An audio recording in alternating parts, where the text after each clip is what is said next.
전쟁이 없는 세상은 이상적 세계다. 인류가 발전하고 있고 모두가 평화를 꿈꾸고 있지만 현실은 요원하다. 미국이 세계 경찰을 자임하고 일찍이 강대국의 반열에 오른 서구 사회가 세계 평화를 요구하고 있음에도 자본주의 국가의 또 다른 탐욕은 전쟁을 이용하고 있다. 또한 우리나라의 국방은 필연성을 가질 수밖에 없다. 인류 역사상 가장 강력한 나라들로 둘러싸여 있는 지정학적 위치가 가장 큰 이유이다.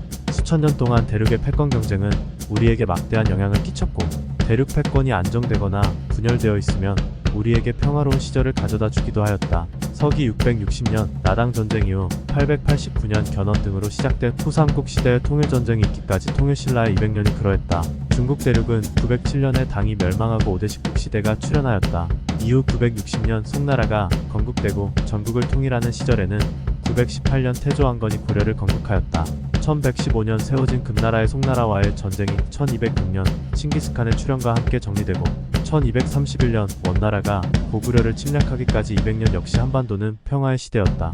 서기 1368년에는 명나라가 출현하였다. 조선 건국이 1392년에 이루어진 일이니 명과 조선은 비슷한 시기에 출발한 셈이다. 1592년 임진왜란이 일어나기까지 조선은 정확히 200년의 평화시대를 다시 맞이했다. 296년 동안 중국을 지배한 청나라의 역사는 여진족인 누르하치가 금나라를 계승하여 1616년 후금을 세운 것이 출발이다. 정묘호란에 이은 1636년 병자호란 이후 청과의 관계가 정리되었고, 1800년대 중반부터 시작된 서구 열강의 침탈과 일제 침략이 있기까지 조선에는 다시 200년의 평화시대가 존재했다. 200년이 갖는 시간적 의미는 6에서 7세대가 지나갔음을 의미한다. 해방 이후 우리의 70년 사이에 이루어진 세대의 변화를 생각하면 충분히 짐작될 만큼 과거를 잊기 충분한 시간들이다. 우리는 일반적으로 유교가 실용주의에 기반을 둔 사상이었다고 생각하지 않는다. 그것은 형식주의에 빠진 살인파에 의한 유교만을 생각하기 때문이다.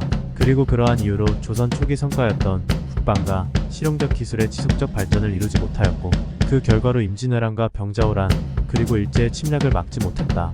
우리에게 주어졌던 평화의 대가는 그만큼 가혹했던 것이다.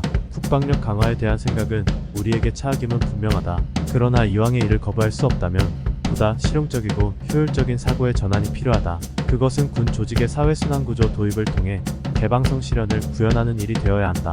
군 조직을 생산적 조직으로 전환해야 하는 것이다. 최근 일어나는 방산무기 수출의 경우에서 볼 수 있듯 세계 시장을 독점하였던 미국을 비롯한 서구 선진 국가와 러시아가 우리가 경쟁하리라고 생각한 사람은 거의 없었다. 부패로 무너진 러시아의 방산과 스스로 생산력을 축소시켰던 서구 열강의 방산 산업의 생산력을 어느 날 한국이 넘어서는 기회를 얻게 된 것이다. 이것은 자주국방을 위한 우리의 노력이 소비적 방산의 특성적 요소가 생산적 구조로 전환된 대표적인 사례가 될 수 있음을 보여준다. 군 조직의 개방적 운용도 필요하다. 군 조직은 또 다른 하나의 사회를 형성하는 것이고, 효율적 명령체계와 더불어 효율적인 통합 능력을 갖는 특수한 조직이다. 그러나 경직된 폐쇄적 구조는 과거에 그랬듯 군부의 독점 세력을 갖게 하고, 무력을 사용하려는 정치 독점 세력과 결탁하기 쉬운 구조를 가지고 있다. 그러한 이유에서 군 간부의 전문적 역량을 키우고 사회 진출도 원활할 수 있어야 하지만, 군 전문성이 사회와 연동되고 사회 구성원의 군 진출도 원활할 수 있어야 한다. 군 조직의 개방성은 사람의 이동과 사회와 유리되지 않는 구조를 말한다. 군의 독립적 지위는 국민의 통제 아래 존재하고 있는 것이다. 그러한 이유에서 군인의 자격은 최고의 가치가 군 조직이 아닌 국민의 안전이 우선된다는 확고한 책임의식을 바탕에 두어야 하는 것이다. 이는 일반 사병과 부사관의 경우도 마찬가지로 적용된다. 모병제로의 전환은 환경적 요구가 되고 있다. 그리고 군 작전의 방식이 진화하고 이에 대한 기술적 숙련도를 요구하고 있다. 이러한 기술적 요구가 사회가 요구하는 요소들과 결합되어 군에서 숙달되는 교육적 성격을 군에 적극적으로 도입할 필요가 있다. 군 경험에 대한 실질적인 사회 기여가 가능하도록 훈련되어진다면 청년 취업 문제뿐만 아니라 남녀 평등을 실현하는 중요한 사회교육 기관의 역할을 수행할 수도 있다. 이렇듯 군 경험이 단순한 국민의 국방 의무라는 소모적 인식에서 탈피되어야 하고, 군의 실효적 조직 운영과 교육, 국가 자격증 등의 사회 전반에 걸친 제도적 도입 등 사회 연동성을 강화해야 한다.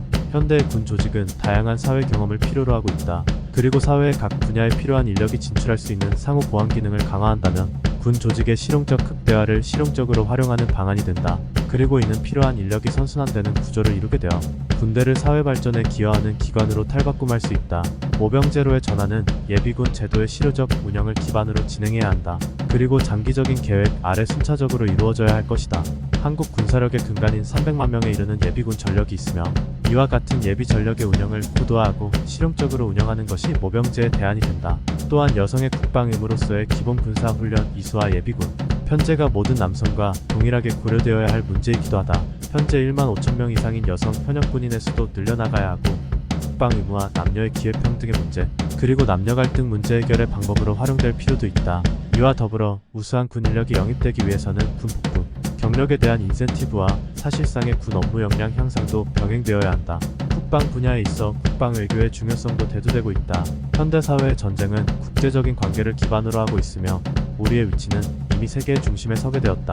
한국의 군사력이 세계적으로 영향력을 미치고 있으며 우리의 국방력을 강화하는 외교적 전략으로도 다른 국가와의 협력을 필요로 한다. 전쟁은 돈과 전쟁 물자가 승패를 좌우한다. 그리고 전쟁을 방지하는 힘에는 국가 간 실질적인 협력 체제가 큰 역할을 한다. 특히 중국, 러시아, 일본 등을 상대하기 위해서는 더욱 그렇다. 군사 외교의 핵심은 전쟁 억제를 위한 국가 간 실질 협력에 있다.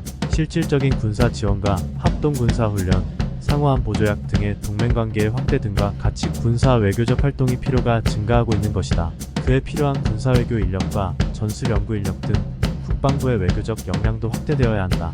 평화의 절대적 가치는 자주 국방에 의해 실현된다. 이는 우리의 오랜 역사를 통해 경험하며 축적된 지혜이다. 그리고 이제는 이러한 필연적일 수밖에 없는 우리의 국방력 강화의 선순환 구조의 실용적 생산성을 생각할 때가 되었다. 이렇듯 소비구조로서의 국방 분야를 생산적 조직으로 개선하려는 실용적 계획이 필요한 것이다. 우리의 이러한 경험은 약소국가를 돕고 상생하는 길을 만드는 일이 되며 크게는 대한민국 동맹을 키우고 나아가 대한민국 연방을 만드는 중요한 시발점이 될 수도 있다. 어쩌면 만주 대륙을 지나 몽골리아를 걸쳐 중앙아시아를 잇는 대한민국의 바람직한 국가연합을 꿈꾸어 볼 수도 있을 것이다. 반복되는 역사는 중국과 러시아의 권위주의 체계를 무너뜨리게 될 것이고 분열의 시대는 다시 찾아올 것이기 때문이다. 우리에게 평화의 시대가 주어진다고 하더라도 영원하지는 않을 것이다. 안타까운 현실이지만 인류는 계속하여 전쟁을 할 것이고 이를 통해 세계 평화의 길을 찾아갈 것이기 때문이다. 이렇듯 어느 한순간 갑자기 세계 평화의 시대가 도래하지는 않는다. 우리는 끊임없이 자신을 지킬 힘을 키우고 스스로를 준비하는데 소홀해서는 안 된다. 우리가 분명히 하여야 하는 것은 힘으로 다른 나라를 제압하는 것이 아니라 우리의 힘은 세계 평화를 위한 이유가 되어야 한다. 그리고 이것은 대한민국이 세계를 향해 외치는 충분한 명분이 될 수 있다. 우리의 오랜 역사가 이를 증명하고 있기 때문이다.